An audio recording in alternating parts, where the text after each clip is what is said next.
What if I told you um, the cost of never having to worry about another online scam again, like ever, was handing over even more of your own personal data? Would you be willing to pay that price? Mm, It's a tough one. yeah.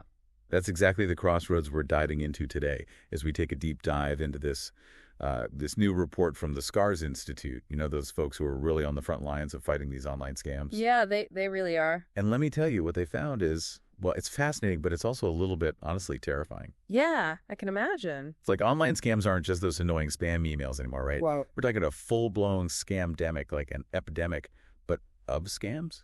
Wow, scamdemic. That's a good way to put it. With these sophisticated schemes that are costing people, I mean, their life savings, their sense of security. Yeah, absolutely. And It's really shaking the foundation of the entire digital economy. right, it really is. You know, the report gives these like really vivid pictures, and it's just like, wow, okay, imagine this. You're pouring your hard-earned money into what you think is the next Bitcoin.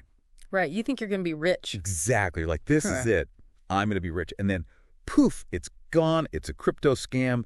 Your investment vanishes, thin air, Just like that. gone. Yeah. And or think about this. You're running a business, you're doing your thing, and all of a sudden, bam, your entire operation just thrown into chaos because someone decides to impersonate your CEO in an email. Oh, man, business email compromise. Exactly. BEC, right? Business email compromise. And they trick your finance team like, wire the funds, and boom, it's gone. Straight to the scammer's account.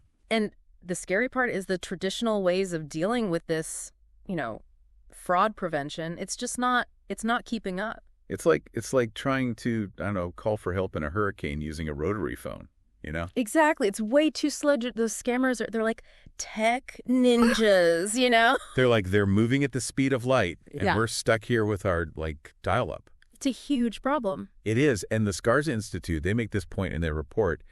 It's not just individuals who are suffering here. I mean, this whole wave of scams, it's like eroding trust in the entire digital economy. Makes sense. People are getting scared, they don't want to buy things online, they don't want to invest because they're terrified of being scammed. Which is understandable. Totally. Yeah. So it's like this virus, it's infecting the whole system, Right. It's like it's undermining the whole thing. Exactly. And the stakes are so high now that governments are, well, they're feeling the pressure to do something. I bet. Anything to stop the bleeding, But the solutions they're coming up with, let's just say, they're making some people wonder if the cure might be worse than the disease itself. Ooh, that's a little ominous. Well, think about this.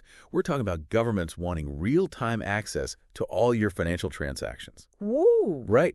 Like, they want to be able to see everything right as it happens. And then they want to be able to share your data with other countries. Wait, like internationally? Like it's a game of hot potato? Yeah, internationally. And they're talking about ramping up surveillance of your online activity, like big time. Oh, wow. Okay, so they're really going for it, huh? It's interesting, to say the least. Interesting might be one word for it. Yeah, some might say alarming even. But that's what we're diving into today. Okay. I'm intrigued, but a little nervous too, I've got to be honest. I know, right? It does sound a little like one of those dystopian sci-fi movies, you know? But here's the kicker. Yeah. It's not science fiction. This is real. It's happening right now. Oh, wow. So this is like for real. For real. It's already playing out in countries like the UK, for example, Right. and Australia. They're kind of like the test cases, huh? Yeah, they're the ones, dipping their toes in the water, testing out these policies. So, what are we talking about here? Give me some examples. Okay, so the UK, they've got this thing called the Online Safety Bill. Okay, online safety sounds good on the surface, right? Right.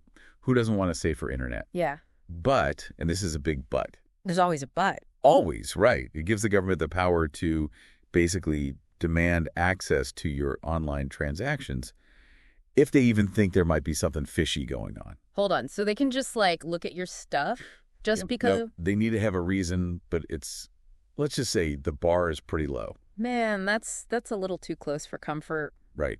Imagine you buy, I don't know, a questionable vintage Chia pet on eBay, and next thing you know, you've got a knock on the door. Oh man, no more late night eBay for me, I guess. Right. So that's the UK.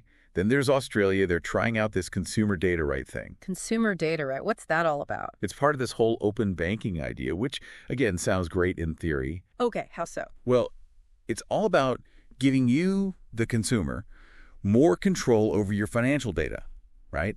And it's supposed to encourage competition among these financial institutions. Yeah, I mean, who doesn't want more control over their own data? Exactly.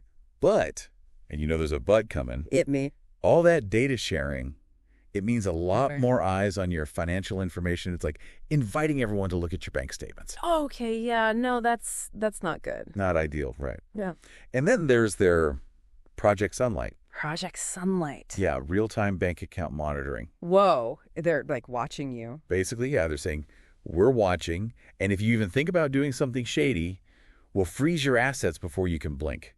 That's kind of intense. It's a lot to take in, right? Like, imagine your government knows every single thing you buy online. Everything? Every purchase, every investment, every late-night impulse buy. Like that pair of fuzzy bunny slippers you just had to have? Exactly. It's like having, I don't know, your parents looking over your shoulder while you're browsing the internet, but it's, the government, and the stakes are way higher. Yeah, that's a whole other level of awkward. Right. And it's not just about the government knowing everything. It's about what that means for privacy, for freedom. Right, like once they have that power, what's to stop them from wanting more? What will they want to track next? Exactly. And if people feel like they're constantly being watched, it could have a chilling effect on free speech.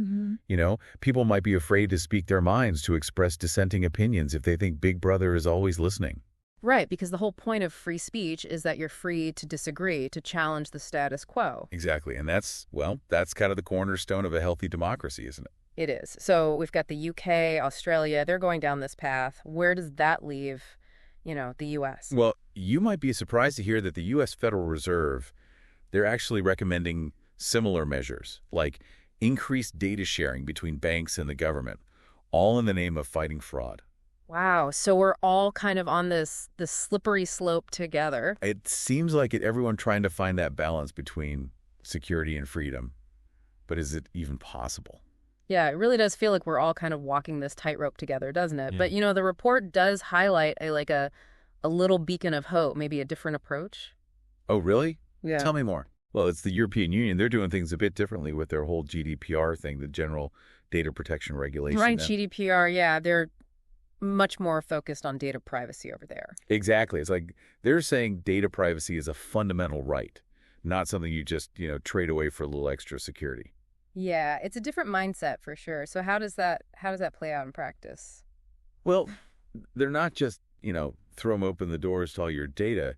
They still want to combat fraud, obviously, but they're trying to do it while still, respecting individual rights. Okay, yeah, makes sense. So what are they doing specifically? Well, for example, they've got this Payment Services Directive, PSD2. PSD2. Okay. Yeah, and it mandates things like strong customer authentication for online transactions, which makes it a lot harder for scammers to operate, but without all the, the mass surveillance stuff. Oh, interesting. So it's more about beefing up security on the front end instead of just tracking everyone's every move after the fact? Exactly. It's about prevention rather than, this constant Big Brother situation. Right, finding that balance, which is, it's got to be a tough thing to figure out. It really does, and it kind of begs the question, is all this government oversight, is it really the only way to have a scam-free internet? Is there no other path? Yeah, that's the million-dollar question, right? And unfortunately, there's no easy answer. The report doesn't offer some magical solution, but it does offer some really practical advice for individuals who are trying to navigate this whole thing. Okay, so let's talk about that. What can people do, right now, to protect themselves? Well, it really comes down to, being vigilant, informed, proactive. Right. Take responsibility for your own online security. Don't just assume someone else is doing it for you. Exactly. An ounce of prevention is worth a pound of cure, right?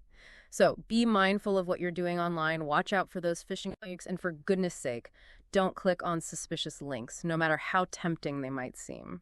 And don't be afraid to, speak up, contact your representatives. Let them know that you care about your privacy, that it matters to you. Absolutely, because this is about more than just, protecting your data. This is about protecting your rights as a digital citizen. It's about what kind of digital world we want to live in. Right, a world where security trumps everything else, or one where we find a way to balance those needs with our freedoms. It's a choice we all have to make. And it feels like the decisions we're making now are going to have some pretty big consequences down the road. Absolutely, for all of us. Well, on that note, I want to thank you so much for joining us for this deep dive. It's a complex issue, but hopefully we've given you some things to think about, some questions to ponder. Absolutely, and thanks for having me. It's been a really interesting conversation. Always a pleasure. And to our listeners, as always, stay informed, stay engaged, and we'll catch you next time for another deep dive.